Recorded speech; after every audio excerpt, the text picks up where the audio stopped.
আসসালামু আলাইকুম সুপ্রিয় দেশবাসী।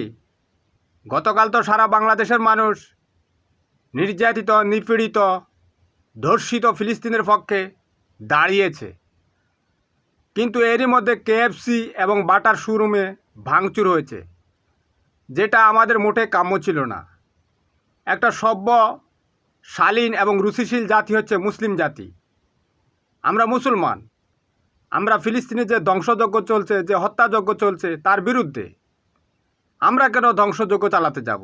এ সমস্ত ছোটোখাটো বিষয় এইগুলো পুঁজি করে আওয়ামী যে সমস্ত ইউটিউবার রয়েছে, তারা সারা বিশ্বের সামনে বাংলাদেশকে একটা জঙ্গি রাষ্ট্র হিসাবে চিত্রায়িত করতে চাচ্ছে।